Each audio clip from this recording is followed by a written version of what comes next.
Fox News alert, former Trump campaign chairman Paul Manafort facing a judge in Washington, D.C. right now in his second round of sentencing in a week. He's facing up to 10 years on counts of conspiracy. Meanwhile, stunning developments on the Clinton email investigation. We learned former attorney Lisa Page admitted the FBI considered charging Hillary Clinton, but the Obama Justice Department ordered the FBI to stand down. It's okay to have political beliefs. This is America. But if you work for the FBI or the Justice Department, you cannot act on them. So these people over at the FBI, the small group, have to put their thumb on the scale and guide the American people to make the correct choice. Give me a break. The arrogance of it. We'll have much more on all of that just ahead. But first, brand new reaction pouring in on Operation Varsity Blues, now being called the largest college admissions scandal ever.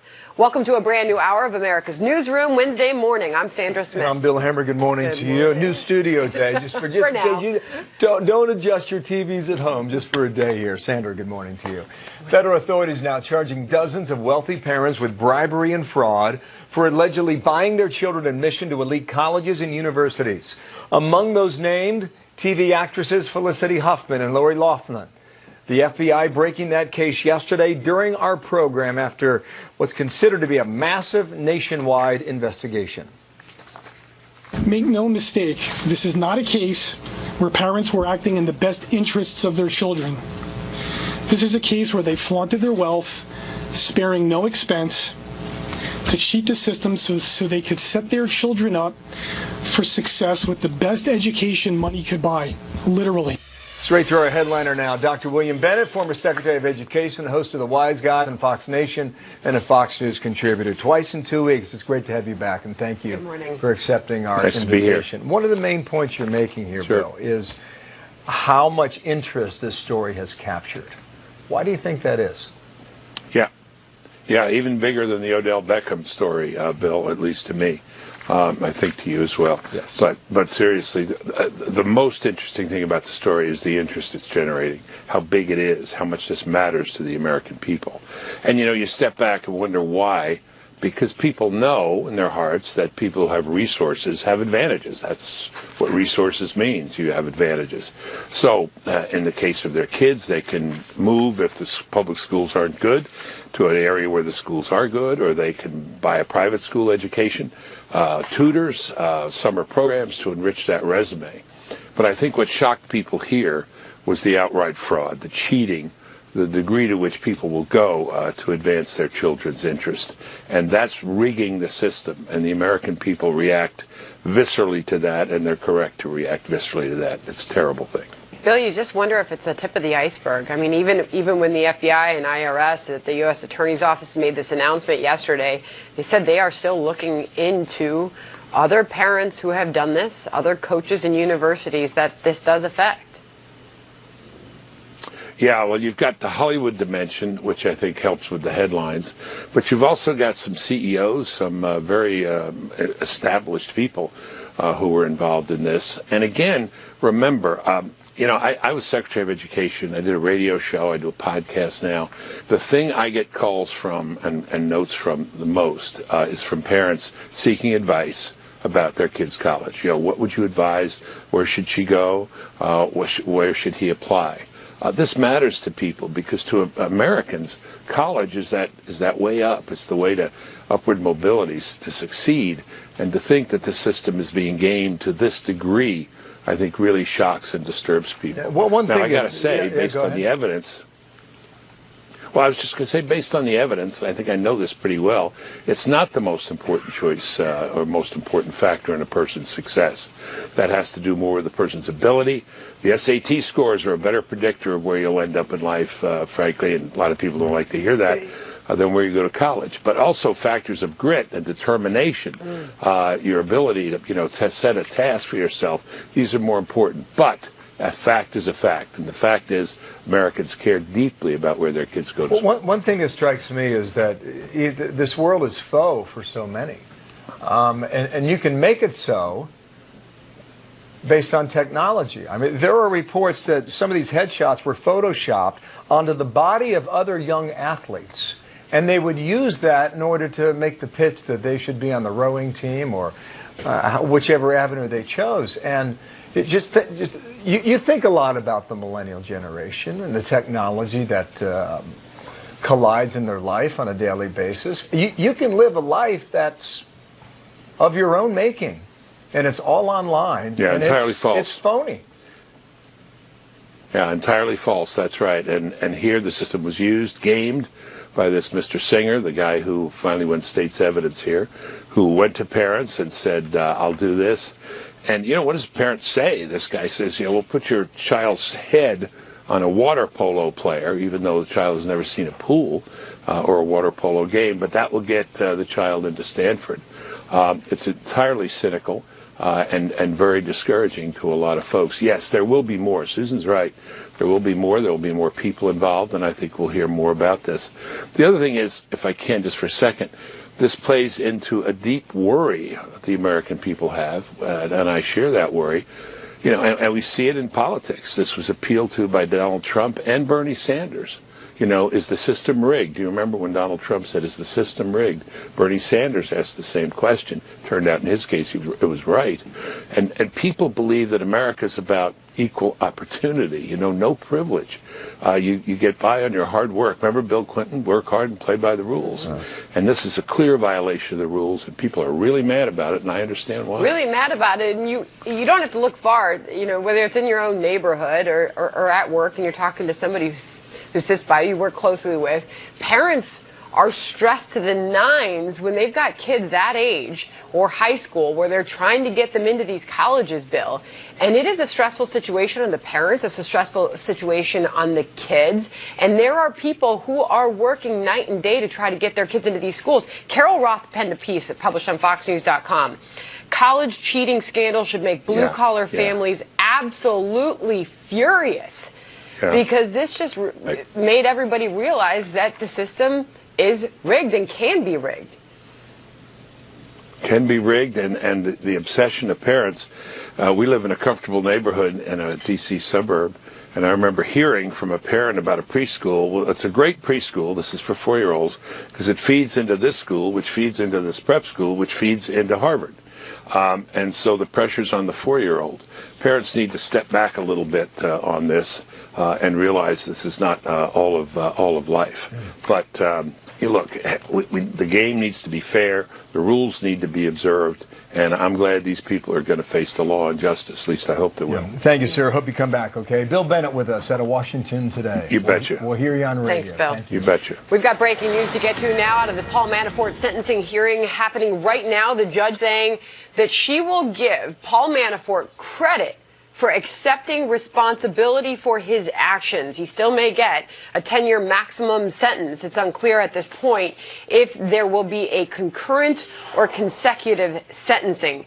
We are waiting on those details as we learn more. Griff Jenkins is live for us in Washington. Griff, what are we learning now? Good morning, Sandra. Well, this is very fluid, and you're right. We're getting a little bit of guidance from inside the courtroom, and it's discussion over whether Manafort was the leader of a conspiracy that would add more potential time to the 10 years you mentioned, or whether or not he has accepted responsibility for his crimes, mainly making false statements, which could mean less time. We're told that Jackson has accepted his plea that he takes responsibility. We're not sure exactly what that means. Now, initially, Jackson was reminding the court that the most he can get today is 10 years, and that the reason for that is that Manafort, who's already been sentenced to just shy of 4 years for tax evasion and bank fraud, is now facing up to 10 years today because of 2 counts. Number 1, conspiracy against the United States, and number 2, obstruction of justice, each of those carrying a maximum of 5 years. And as you mentioned, whether or not it will be concurrently,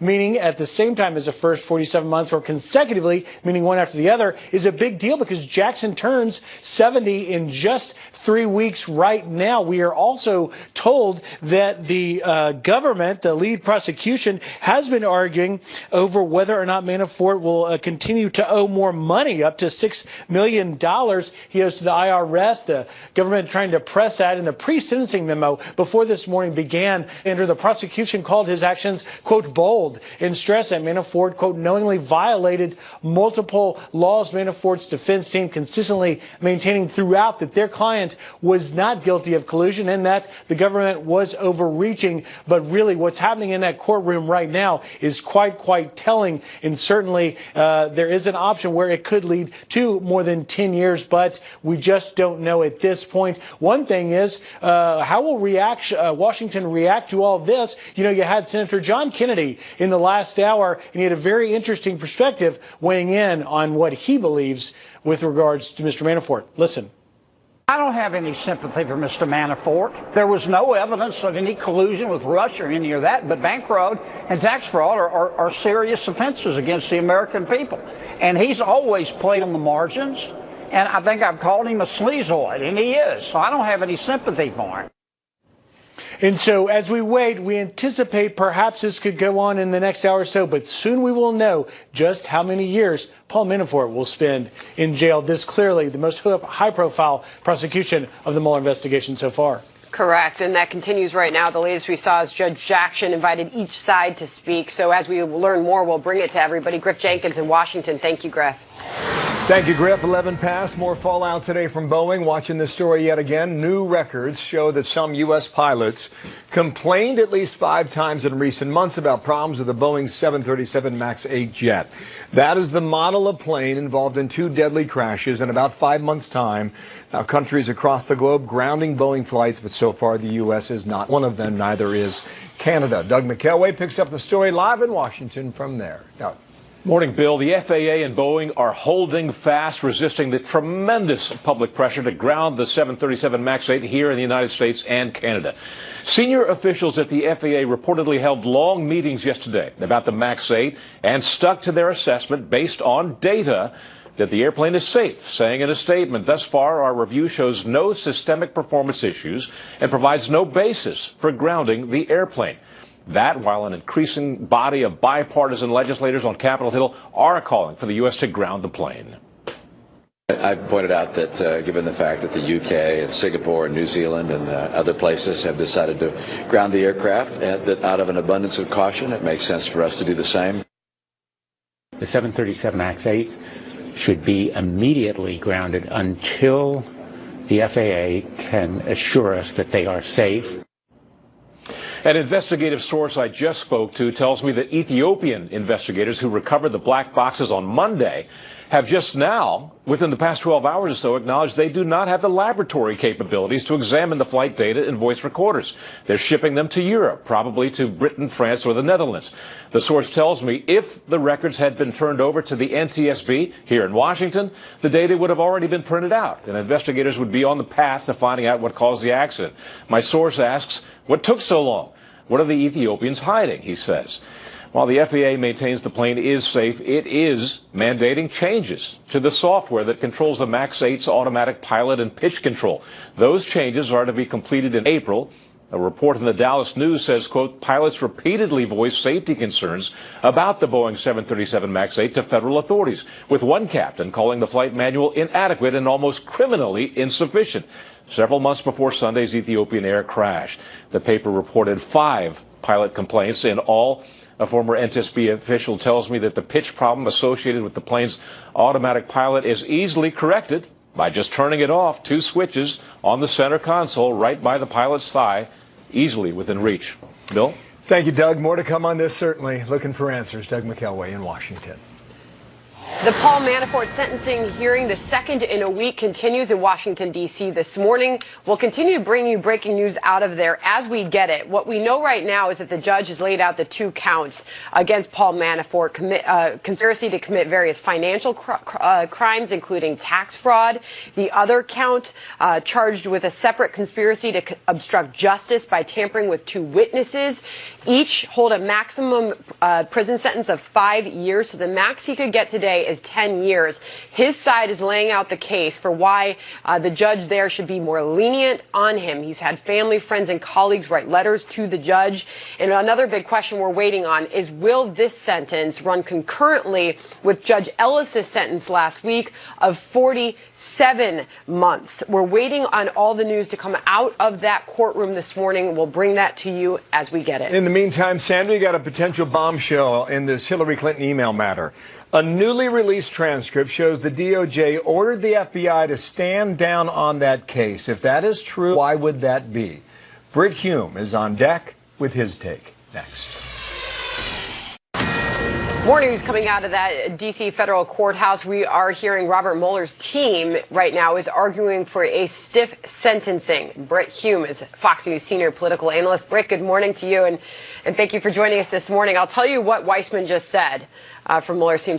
This was a sophisticated scheme to avoid a duty all Americans have, which is to pay taxes as we await this sentencing. Your thoughts? Well, I don't doubt that's true. Of course that's true. And it's also true that Manafort undoubtedly committed these crimes. After all, he's acknowledged doing so. But there's one thing that's also true. None of this whole prosecution of him and the alleged crimes of obstruction of justice that he committed during the investigation would have happened had he not served as Donald Trump's campaign chairman. The main effort here, as the judge in Virginia pointed out, was to squeeze him to try to turn him against Donald Trump and have him, give up the goods. We don't know whether he didn't give up the goods because he didn't want to or because he didn't have any goods. But he is where he is today because he made the mistake, as it's turned out for him, of serving as Trump's campaign advisor. Because you don't have that, you don't have this investigation. In fact, to the extent that there had been an investigation of him, he was lying dormant at a U.S. Attorney's office in Virginia. So what revived it was his presence at Trump's side for a period during that campaign. What's kind of interesting about he's living to regret it. Yeah, Britt, what's interesting is the newly discovered documents that Lisa Page gave under closed-door testimony with the Republicans in the House. And they're related in a significant way if you want to tie the original sin to the dirty dossier, and on it went from there. John Ratcliffe, tweet number 3 and 4, guys. Ratcliffe is a Republican from Texas. Steeped in law, he says this: Lisa Page confirmed to me under oath that the FBI was ordered by the Obama DOJ not to consider charging Hillary Clinton for gross negligence in the handling of classified information. He continues, next one, number 4. The newly released transcripts of my interview with Lisa Page indicate that Peter Strzok had no evidence of collusion between Trump campaign and Russia prior to the launch of the FBI and special counsel investigations into the matter. And I know we're going back in time here, but we're trying to nail this down. Because apparently the transcript said, Ratcliffe is asking Lisa Page, you're making it sound like it was the department that told you because the prosecutors were telling you we're not going to, and she interrupts and says, that is correct. And Ratcliffe concludes by saying, bring a case based on that. Are we about to find out that there was no hard evidence or hard facts in the very beginning? And if so, well, how do you characterize it 2.5 years later? This does suggest that they didn't have much to go on when they started this, other than maybe that dossier and some miscellaneous tips they'd heard. Beyond that, though, what's interesting is the idea that the Justice Department made the call to not prosecute on this. Because you remember when in the famous James Comey news conference when he said he said no reasonable prosecutor would bring a case on these grounds. And he didn't use the phrase gross negligence because that's drawn right from the statute. He said, I think, extremely careless, that Hillary Clinton had been extremely careless in the handling of classified information. Now, a lot of people complained when Comey took it upon himself, apparently, as according to his own words, to make the decision that there'd be no prosecution. Because we all, or at least a lot of us, thought that's a decision that's left to the Department of Justice. Well, this exchange with John Ratcliffe and Lisa Page suggests that indeed the Justice Department did quietly and perhaps secretly make that call, and that Comey was not telling the truth, not for the first time, when he said that it was his call to make.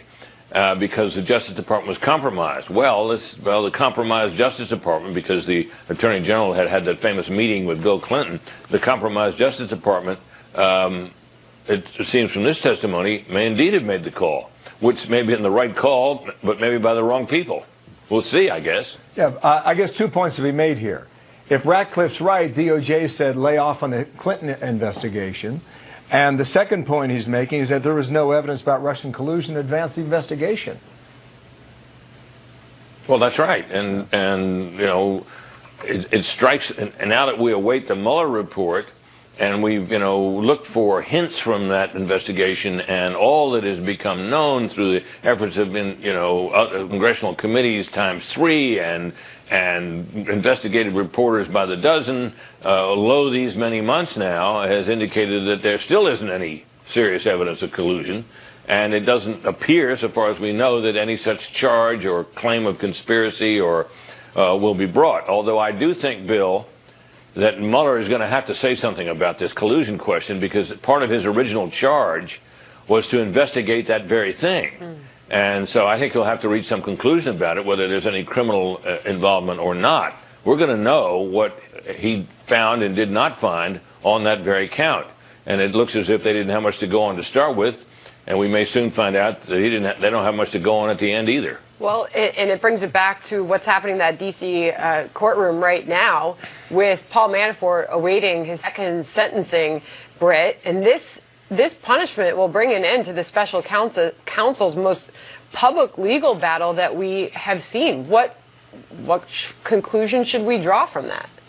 Well, it would seem, based on the strenuous efforts they've made to pressure Manafort and to revive a case that appeared to be dormant for the purpose of prosecuting him and thereby pressuring him, that he was, in their view, on the question of what Trump did with Russia, they thought was the big duke, the big witness, and they made huge efforts here now, and they caught him in some other things. Look, I hold no brief for Paul Manafort. I've always looked at him and his dead eyes with a view that he might not be the right person if you were, looking to have a political consultant. And the things that he did are obviously criminal, and he's admitted them. But I think in the end, it may have turned out that he didn't do anything with regard to collusion with Russia, and that perhaps Mr. Trump didn't either. And then the question arises: will the president, who clearly has doubts about the validity of this whole case, pardon him? The White House isn't saying, as you know, but that's an interesting question. I think the answer from Sarah Sanders was, we're not at that point yet, or just to paraphrase what she said, and he'll make a call if and when we come to that. Britt, it's great to have you back on. Stand on by. We're waiting on the Manafort answer here, and thank you. Okay, buddy. Thanks, 26 past the hour now. Deep divide now among Democrats over impeachment. This is ongoing, too. The Speaker is absolutely right. In its absence, an impeachment becomes a partisan exercise doomed for failure. When we see evidence of impeachable offenses, we need to start the process to remove the president. So House Speaker Pelosi advising her party to back away from impeachment while most of her membership is falling in line. We say most. Plus, Joe Biden dropping a big hint about his plans for 2020. Does he have what it takes to beat President Trump? Our A-team is on deck with all of that. He is all but certain to run, and I'm hopeful that he will. Right, some developments coming in on that building collapse in Nigeria. People on the ground coming together and pulling nearly 24 children out from the wreckage. This all happening at a school. At least 100 children were there at the time of the collapse. We're going to bring you more on this as we get it. The president said every option is on the table to deliver to the Venezuelan people the democracy they deserve, and then ultimately we'll build back an economy where they can again have the wealth that they have under their own feet. Mike Pompeo there, Secretary of State, not ruling anything out, the cause of promoting democracy in Venezuela. Also talking about ending the rule of disputed President Nicolas Maduro. He's hanging on so far, proven to be tougher to crack than most people thought. Jillian Turner live at the State Department with more from there today. Jillian, good morning. Good morning, Bill. The humanitarian situation on the ground inside Venezuela continuing to deteriorate rapidly. Today, it's day 7 of a major power outage, a water shortage, and medical supply shortage that is ravaging the country. I should say that this does not represent any change in U.S. policy toward Venezuela, nor does it represent any reduction in the commitment we have to the people of Venezuela and to their struggle for democracy. President Trump's envoy for Venezuela emphasizing all these actions are directed at one person and one person only, Maduro. The crisis that affects the country has political and institutional causes. It's not a natural disaster. And its solution needs to be peaceful, political, and democratic. We believe that no military development from inside or outside of the country would be acceptable. And the solution cannot be and should never be imposed from the outside. As the political stalemate between Maduro and his opponents continues to drag on, the Trump administration is keeping the threat of military force very firmly on the table as an option, though the European Union is now starting to speak out against that option. Thank you, Jillian. Jillian Turner from the State Department. More to come on that. Thank you. I appreciate the energy you showed when I got up here. Save it a little longer. I may need it in a few weeks. Joe Biden dropping a strong hint there as he weighs a third bid for the White House. Let's go to our A-team. Steve Hilton is here, host of The Next Revolution with Steve Hilton, and Richard Fowler, Fox News contributor. Great to have both of you here. Good to be here. Good to be here. Very cozy. Yes, it is very cozy. Welcome to Studio N, temporarily, just for the day. So now we've moved on from will he or won't he. It looks like that's almost a certainty that he will.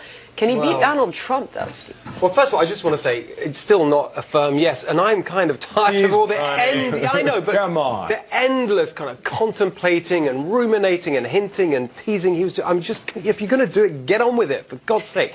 But the big point, I think, is that if they end up nominating Joe Biden, seems to me the Democrats will have learned nothing from 2016. What people wanted in 2016 was a change from the establishment.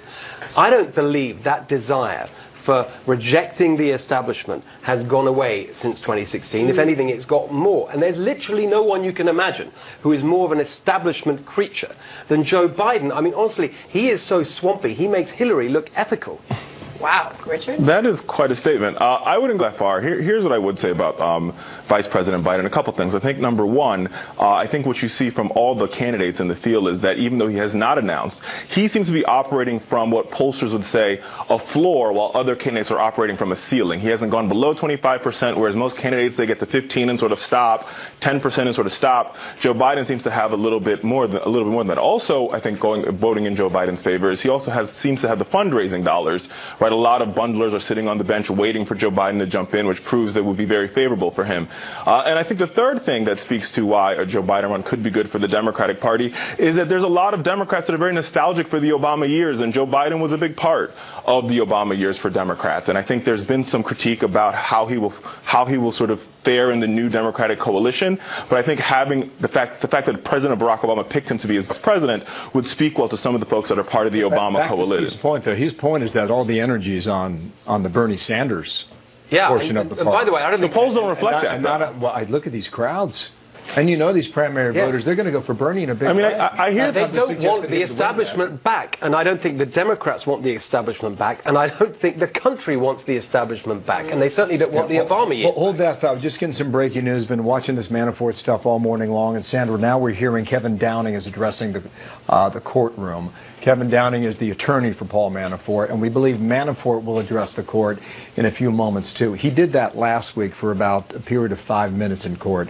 So we're going to see what we learn from inside the courtroom. Jake Gibson and others there in Washington. Just get your thoughts on that, Steve. A short time ago, he was wheeled in a wheelchair into the courtroom, Paul Manafort, the president's former campaign manager. He's awaiting his second sentencing. Right now, he faces up to a maximum of 10 years in prison based on these two counts. Whether or not that's concurrent with what he was sentenced with last week, almost 4 years, we don't know yet. We're waiting on that. Your thoughts as we await the second round? Well, I've been very clear about this aspect of the Paul Manafort situation that's coming under scrutiny today, the foreign lobbying and the registration and so on. You know, I think that he is one of the worst examples of everything that people hate about Washington. Not anything to do with what he did with President Trump or the campaign or the Russians, but his previous life as a lobbyist for foreign governments. By the way, not just him, it's across the other parties too. Tony Podesta, the brother of Hillary's campaign manager, just as much up to his neck in all this really sleazy stuff, taking money and lobbying for foreign governments, and I think it's right that it's punished severely. Listen, I tend to agree with that, and I would also argue there's a clear line between Paul Manafort being the chairman for the Donald Trump campaign and the president of the United States, which speaks to, as Steve would say, the swampiness of this presidency, which I think was talking about the previous topic as to why Joe Biden fares well in a primary if he ends up being the nominee or in the general election, is because Joe Biden speaks to an administration that wasn't as swampy as this one. Yeah, but all this stuff with Manafort has got nothing to do, is well before well, I mean, Donald Trump. Yeah, but he was also the chairman of his campaign. Nothing to do with the Trump administration. But was he not the chairman of his campaign? Yes, but that's not what he's on trial for. He's making the case none of the counts against him right now. So you know who you are by the company that Just chew on this line from the New York Times today. The judge has ruled that Manafort breached his plea agreement by lying. And Manafort has admitted that. Prosecutors have not publicly disclosed why they consider those lies to be important, because they want to continue the investigation, which would seem to indicate on the Mueller matter. Why the lies were important? Were they deep lies or were they shallow lies? Did they pertain to Russian collusion or did they have nothing to do with it? And therein lies a critical question in that courtroom right now, Steve. But I think that the sort of underlying question is there any evidence in any of these proceedings that there was any kind of Russian collusion at all? And the answer is no. So the lying, if that's established, was about something else, because there wasn't collusion. And my point is, we don't know what these lies are. Right. I think that could be a major fill in the blank. Number one, we don't know what the lies are. Number two, collusion isn't a crime. The crime is either conspiracy or two, obstruction of justice. And we'll have to see where the Mueller team goes with this investigation. But what we've seen so far is this. Donald Trump's national security advisor, guilty of lying to the FBI. His foreign policy aide, George Papadopoulos, guilty of lying to the FBI. Paul Manafort, guilty of lying to the FBI. There's a whole bunch of liars surrounding this president, and I think that is problematic for this president to go into this election season. All right, sorry, we're tracking the breaking news here, and the latest that we just brought to you is that Paul Manafort will address the court shortly as we await this sentencing in Washington, D.C. As far as the Mueller investigation is concerned, where do you think things stand? It seems like the speculation is on a daily basis when that will be out. Well, you just have to look at the way the Democrats are behaving. They've obviously given up hope that the Mueller investigation will actually prove what they've been saying for the last 2 or more years, which is that there was some plot between Donald Trump and Vladimir Putin to overturn the democratic process in 2016. They've given up hope that the Mueller investigation will prove that. That's why they're saying, oh, well, whatever happens with Mueller, we're going to keep going with our investigations. We're going to keep going with the congressional look into all this, because they know that Mueller didn't actually deliver what they wanted. All right, we're not being rude. We're just trying to... I'm never rude, Bill Hemmer. Thank you, Steve. Nice to see you. We're getting updates inside that And we were just talking to Britt Human a moment ago. He was talking about the pardon, the suggestion. What Sarah Sanders said specifically was the president's made his position clear. He'll make a decision when he is ready. And that's what we got the White House from yesterday. So we're watching the courtroom. When there are developments, you'll hear them first here in America's. Thanks to Richard and Steve on that. Plus this, 2020 Democratic contender Elizabeth Warren doubling down on her call to break up the big tech giants. Money man Charles Payne is on deck on that. I believe in markets, but it's when markets have rules, when markets have a cop on the beat to make sure that the giants aren't gobbling up everyone else. And huge, they have market dominance and they behave like monopolists. And that's a big part of the reason they need to be broken apart. The platforms will still be there. What will be different is that the companies that are selling on those platforms will be in a real marketplace where they compete straight up. About that idea, Senator Elizabeth Warren explaining her call to break up the big tech. Charles Payne, host of Making Money over in FBN, with us now to explain this. She's got some allies, too, on the Republican side as well. What do you think?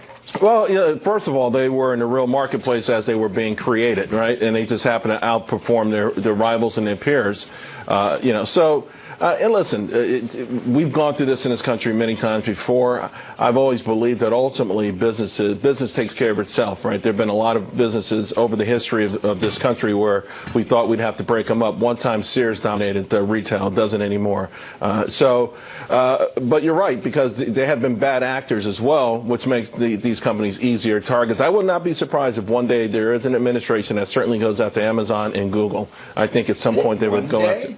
One day, one administration, it won't be this one, but it could be the next one or the one after that. I mean, how is this going over on Wall Street? Until Wall Street thinks that it could happen, it's just sort of noise back there, something to pay attention to. I think the thing is that these companies, ironically, are doing more damage to each other in a good competitive way.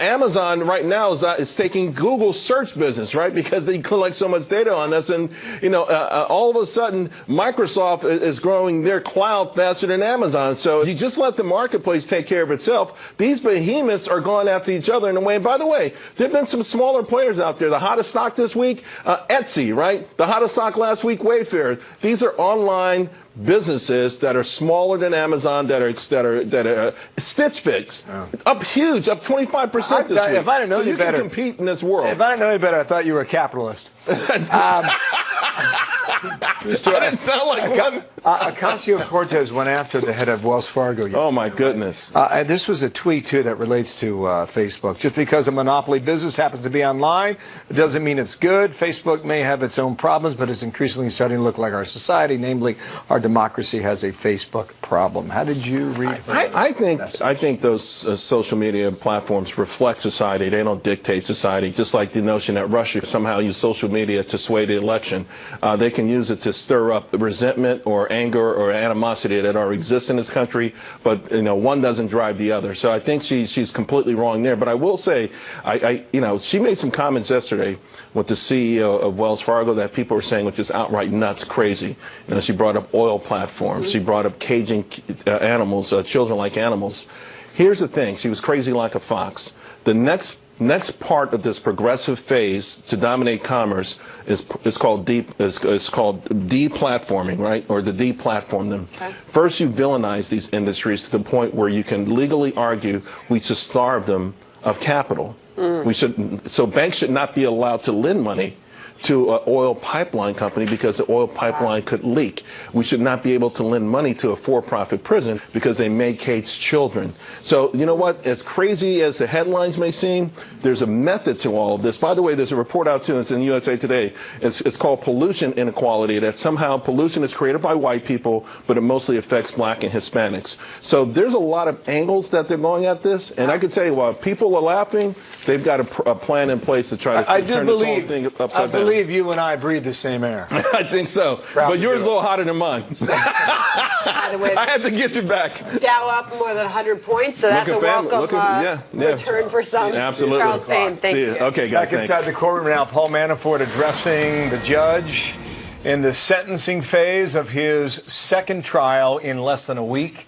Trying to read the tea leaves, pick up what we're getting from our producer, Jake Gibson, inside, Catherine Herridge on the outside. So stand on by. We'll let you know what we get next. Information from inside the courtroom. Apparently, Manafort addressing the judge here, said in my previous address with Judge Ellis, meaning the judge prior from last week, I said it was a shame that I take full responsibility. At the time, it was not as clear. I am sorry what I have done and all the activities that have gotten us to today, the words of Paul Manafort. The latest out of the courthouse is that his statement is ongoing. But what we also did hear prior to Paul Manafort speaking, entered court in a wheelchair this morning. I was going to say he's standing and make that statement. But what we do know, what his lawyer made the case here, Kevin Downing, he asked Judge Jackson to consider the harsh process when imposing this sentence. He noted the intense media attention, also noted that, but for a short stint, were his words, as a campaign manager,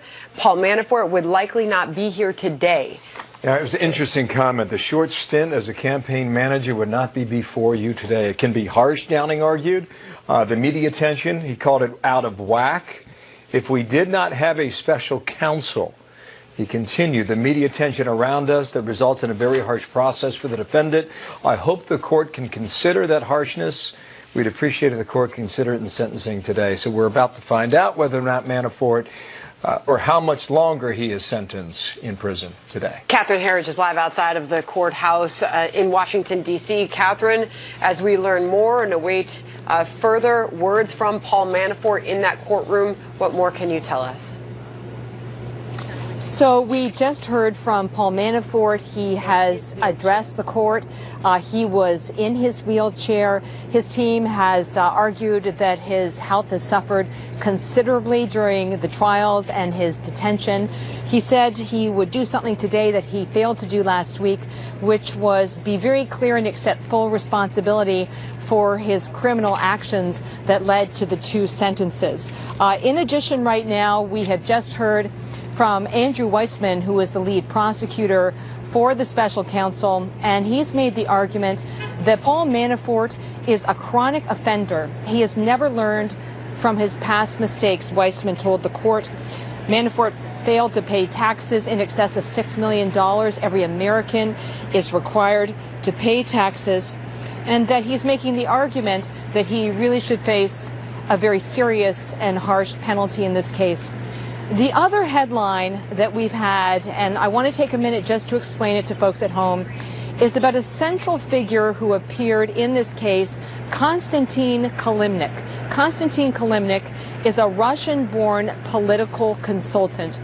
And what Kevin Downing, Paul Manafort's lawyer, has told the court is that in sealed records, there is evidence that the State Department in Ukraine worked directly with Manafort and Konstantin Kilimnik during this lobbying period. And the reason that matters is that anonymous sources have alleged that Konstantin Kilimnik has ties to Russian intelligence. So the statement from Kevin Downing undercuts this idea that Konstantin Kilimnik was sort of the fulcrum or the pivot point that might ultimately show coordination or collusion between the Trump campaign and Russian officials. Sandra and Bill. Catherine, as you were reporting, we were getting more of Paul Manafort's statement. He just said in that courtroom, I am making his case for no further sentencing than he's already received. I'm the primary caregiver for my wife, he says.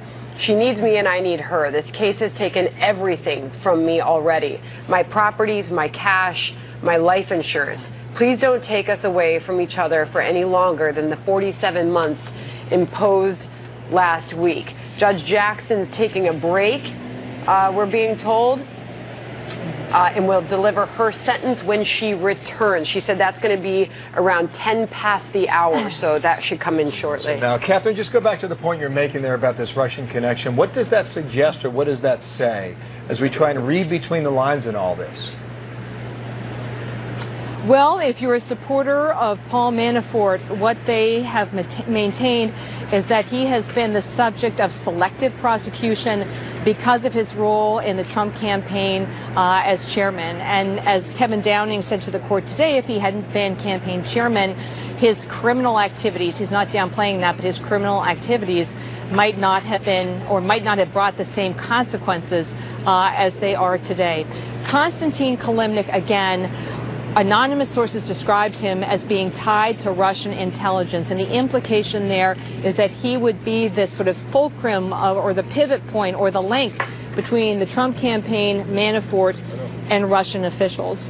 But that was not proven in this case, nor was it proven in the Virginia case. And what Kevin Downing, Manafort's lawyer, has said today is that there is evidence that Konstantin Kilimnik and Manafort worked directly with senior State Department officials in the Ukraine. So he was someone who was working with and known to the USG or U.S. government. Again, that would undercut the idea that he was tied to Russian intelligence. I got it. Thank you for that. Stand by, Catherine, outside the courthouse. Got some more now. Let's bring in Andy McCarthy, former assistant U.S. attorney and Fox News contributor. Andy, thank you for standing by with us as we now await the judge to formally come back and announce her sentencing, the second for Paul Manafort this week. He just ended his statement, and I have more here, by saying, I ask for compassion in your sentencing. I promise you, if you do, you will not regret it. After laying out his case that he'll be 70 years old and he's his wife's primary caregiver, what are your expectations when that judge returns a few moments from now? I still think it's more likely that she'll give him closer to the top than the bottom of the statute range that is at issue today, which is, as you've pointed out a number of times, is 10 years. I spoke before about the sentencing guidelines. They far outstrip the statutes here, and that's the upward pressure in the sentence. If I could, Sandra, could I mention something about Konstantin Kilimnik? Sure. Of course. Because I think this is really important to the collusion narrative that's been peddled for a very long time. Kilimnik